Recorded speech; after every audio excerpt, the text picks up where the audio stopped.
ওখানে চারু ও তার বন্ধুরা বসবে। যাও পেছনে বেঞ্চে কি বসো। ফার্স্ট বেঞ্চে বসবে। যাও যাও পেছনে গিয়ে বসো, যাও। নড়ো নড়ো নড়া, বেঞ্চির ওপর দাঁড়া, ফোর্থ ক্লাসে জম্বে কাটি নকল চায়ের তারা।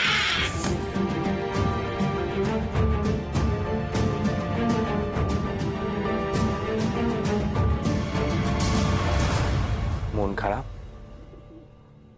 সংস্কৃত জানিস না বলে পণ্ডিত মশাই কিছু বলেছেন, তাই না?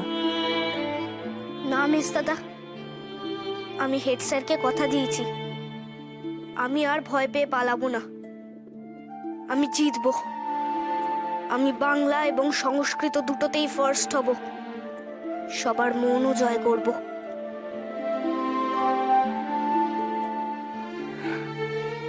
এই না হলো আমাদের কুকা। আবার কুকা? এই না হলো আমাদের সুরে। সাবাস। কোথায় কোথায় আমাদের প্রশ্নবাবু কোথায়?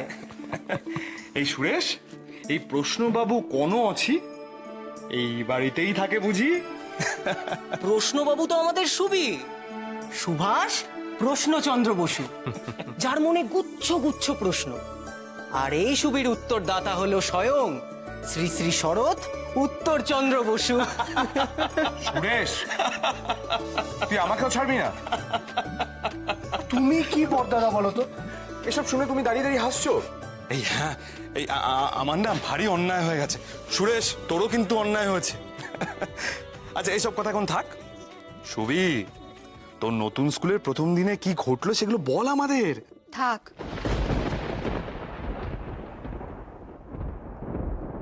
এসব গল্প পরে হবে। এসো সুবি, হাত মুখ ধুয়ে খেয়ে নেবে। জানো মা, ওই স্কুলের ছেলেগুলো না বেশ দুষ্টু। আমাকে কি সব ছড়া বলছিল, আমার দিকে কাগজ ছুটছিল। একজন আমায় কি বলে জানো, আমি নাকি সাহেব। আর সত্যি তো, আমি বাংলা সংস্কৃত কিচ্ছু জানি না, বলতেও পারিনি। সে কি হাসি ওদের। তুমি দেখো মা, আমি ঠিক সংস্কৃত শিখে যাব। দেখেছো দাদা, বন্ধুদের ঠাট্টাকে ঠাট্টার ছলে নিতে পেরেছে সুবি। এটাই তো প্রথম দিনের শিক্ষা, বলো? একেবারে ঠিক কথা।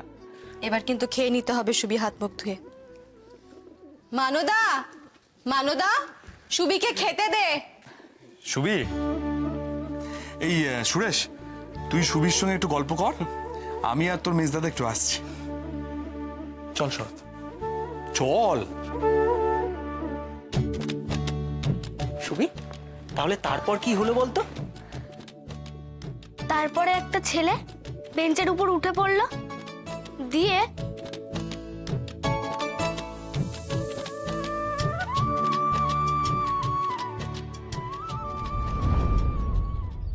এদিকে আয় শরৎ।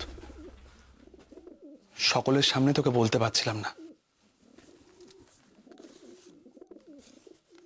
এটা তোকে আগে দেওয়ার সুযোগ হয়নি। আজ দুপুরের ডাকে এসেছে আমার নামে অজিতবাবুর লেখা চিঠি। ধর। অজিতবাবু জানতে চেয়েছেন যে এই যে বিয়েটা ভেঙে গেল, সেই নিয়ে তোর মতামত কি? শরৎ, বিভাবতী ভেতরে ভেতরে খুবই ভেঙে পড়েছে। তুই আমাকে বল, আমি এই চিঠির উত্তরে কি লিখব?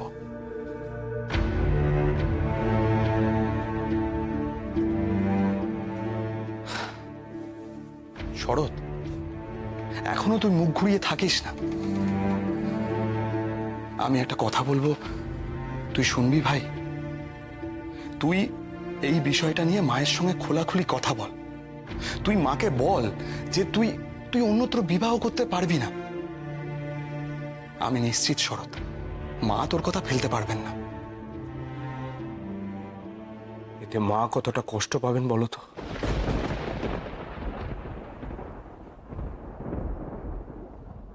তুমি মায়ের কথাটা একবারও ভাবলে না বড়দাদা?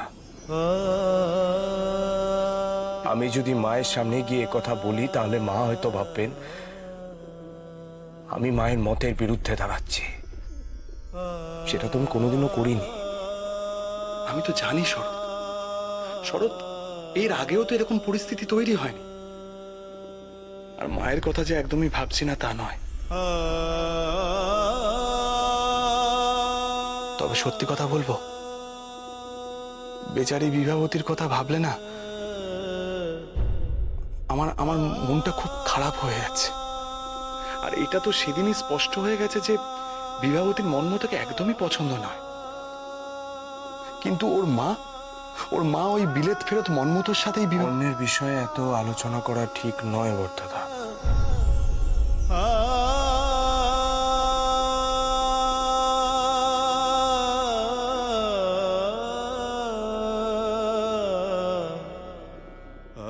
শরৎ,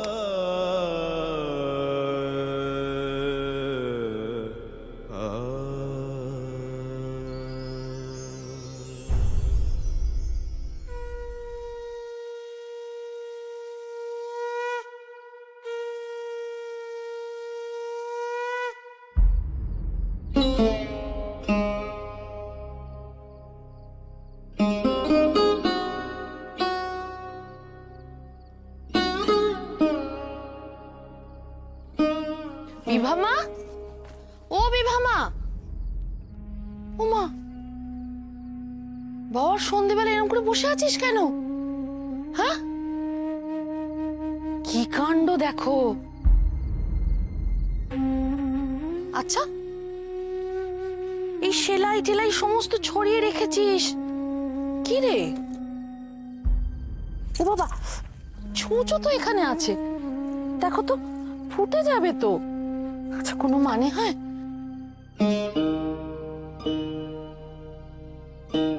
মারে, একটা কথা বলি।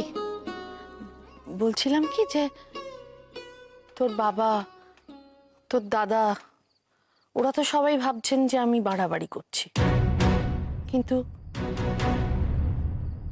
তুই তো জানিস বল, আমি তোর অমঙ্গল চাই না। আমি জানি মা, তোমরা সকলেই আমার মঙ্গল চাও। এই তো লক্ষ্মী মেয়ে।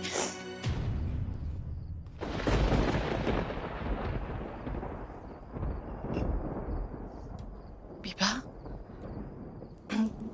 বলছি মনমতো আর ওর মা ললিতা দেবী তোকে পছন্দ করেছেন।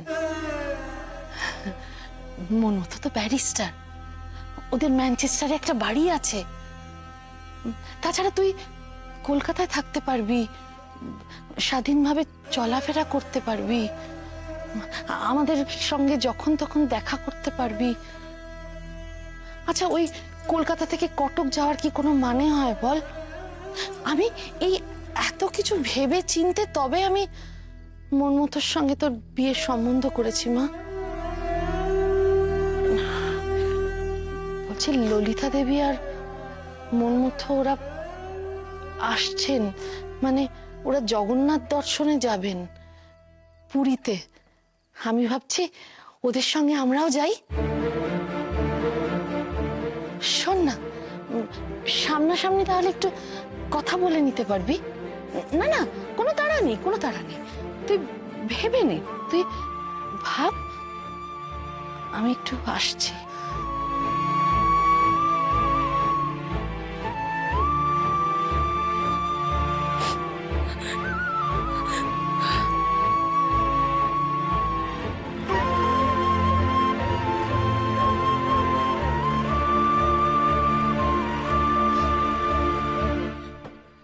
বিভা,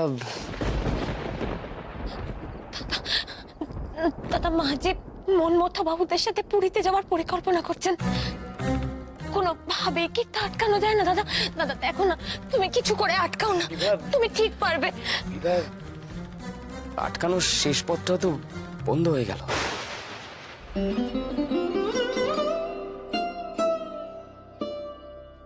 এক্ষুনি সতীশবাবুর চিঠির উত্তর এসেছে। উনি লিখেছেন যে এই ব্যাপারে ওনাদের মায়ের সিদ্ধান্তই শেষ কথা।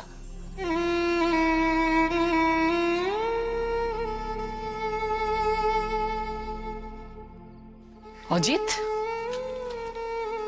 বোনের মাথাখানা আবার খাচ্ছ তো? বিভা মা, এই দেখ, মন মতো তোর জন্য পাঠিয়েছে।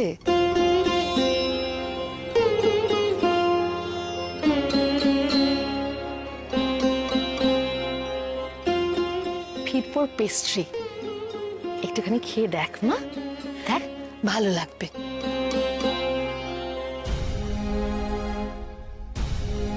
একটুখানি খাও, দেখো ভালো লাগবে স্বাদটা। সোনা মা,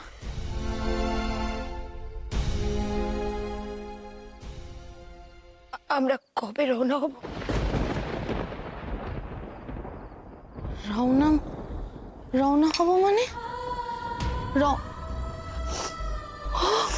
তার মানে তুমি পুরী যেতে রাজি আছো? জয় জগন্নাথ!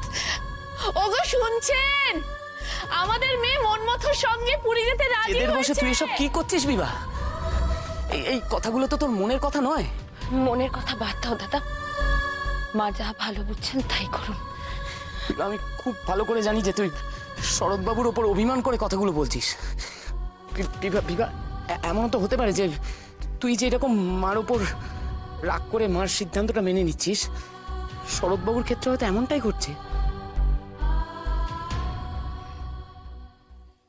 দাদা, সবার উপর রাগ করা না সাজে না।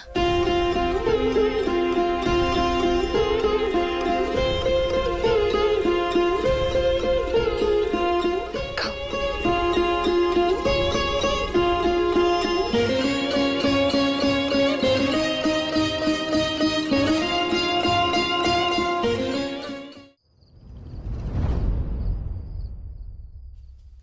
অজিতবাবু জানতে চেয়েছেন যে এই যে বিয়েটা ভেঙে গেল, সেই নিয়ে তোর মতামত কি? শরৎ বিভাবতী ভেতরে ভেতরে খুবই ভেঙে পড়েছে। তুই আমাকে বল, আমি এই চিঠির উত্তরে কি লিখব।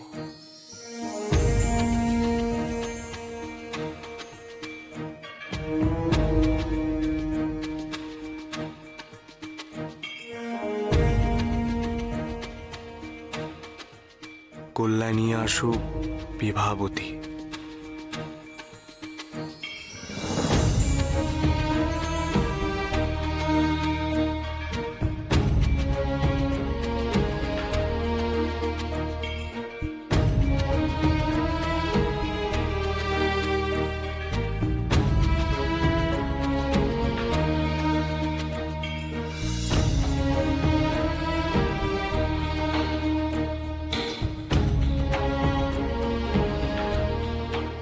মাই ডিয়ার বিভা,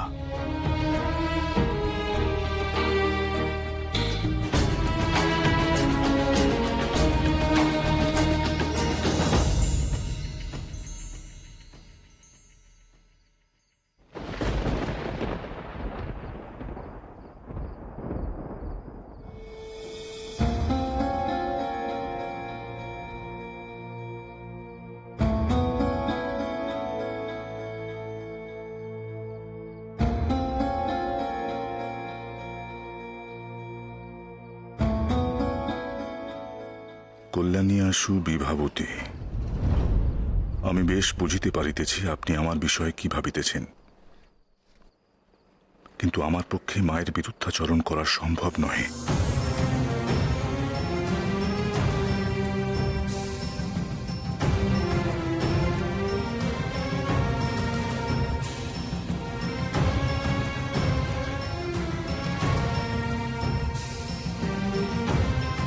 মানদা, তোমার বড় দিদিকে বলো এক্ষুনি বৈঠকখানা আসতে। নড়ো, নড়ো, নড়া, নরম, নড়ো, নড়ন, নরেন, নরেন। হোসেরে ভাগ্নে, সুবীর কি হলো গো? খালি নরেন কাকার নাম বলছে। নরেন কাকা তো দুধ দেয়। আর ছোট মামা, নরেন মানে নরেন কাকা কেন হতে যাবে? নরেন, সে যাই হোক, তুই এসব মুখস্থ করতে পারবি না। তখন থেকে কি অং বং চং বলছিস, আমার খুব ভয় হচ্ছে। এসব মুখস্থ হয় নাকি?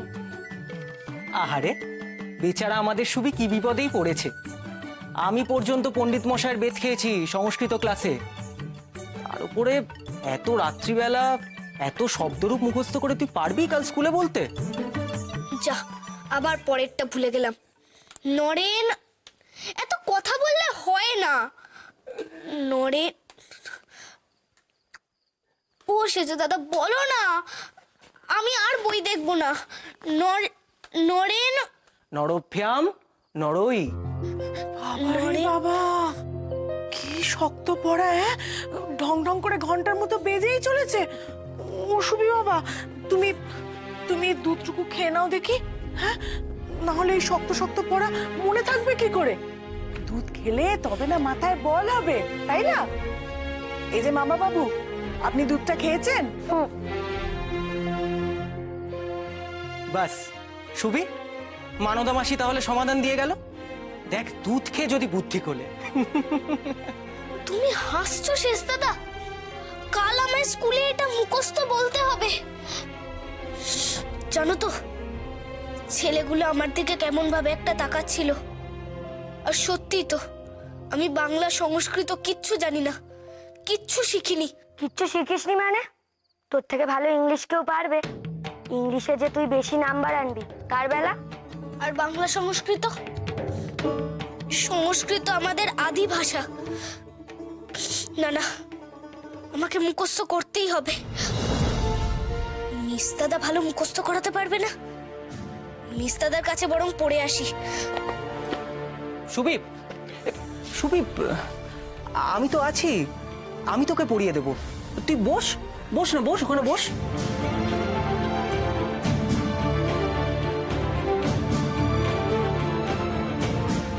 একে মেজদাদার মন ভালো নেই, পরদিতি বোধহয় কিছু বলতে পারিনি বড়দের। নরৌ, নড়া, নরম, নরৌ।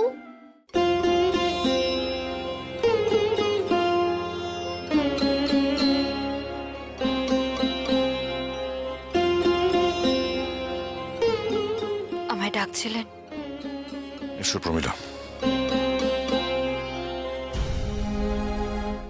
প্রমিলা, আমাকে একটা কথা পরিষ্কার করে বলো তো, শরতের কি এই সম্বন্ধটা খুব পছন্দ হয়েছিল? তাই তো মনে হয় বাবা। তার মানে এই বিয়েটা ভেঙে যাওয়াতে শরতের সায় নেই?